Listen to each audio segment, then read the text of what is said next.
तो प्रॉब्लम क्या है इसका, कस्टमर चेक इन लाइट आ रहा है और मिस फायर का कोड आ रहा है। ये कोड आ रहा है तो चेक करेंगे प्रॉब्लम क्या है। 2 नंबर मिस फायर का मल्टीपल सिलेंडर मिस फायर की कोड आ रहा है। ठीक है, तो 2 नंबर का कॉइल निकाल के रखो चेक करने के लिए, हो सकता है कॉइल शॉर्ट हो। तो सिंपल तरीका, इसमें एक प्लग लगाएंगे, सेल्फ मार के चेक करेंगे। अरे सेल्फ मारी।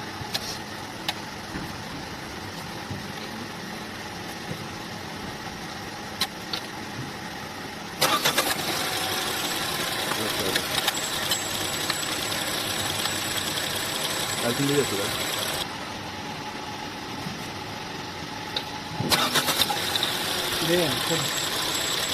अरे ठीक है, तो कॉइल इसका काम ही नहीं करेगा, मतलब कॉइल शॉर्ट है इसका, दूसरा कॉइल आगे चेक करेंगे। तो एक तरीका और इसका, आप कॉइल है ना 1 नंबर का 2 नंबर पे लगा के चेक कर सकते हैं। अगर कोड मेरा चेंज हो रहा है तो कॉइल का प्रॉब्लम है। ऐसा सिंपल सा तरीका, इस तरीके से भी चेक कर सकते हैं। तो कॉइल चेंज हो चुका है तो अभी कोड इरेज करके गाड़ी चालू करेंगे। तो अभी है ना, पहला गाड़ी चालू कर रहा था तो मिस फायर कर रहा था, अभी कोड आ रहा था। अभी कोड इरेज करके ले लेंगे और गाड़ी चालू करके चेक करेंगे।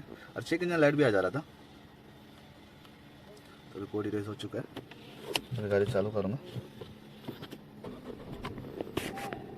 तो अभी देखेंगे तो कुछ भी लाइट नहीं है और गाड़ी मेरा एकदम स्मूथ हो गया।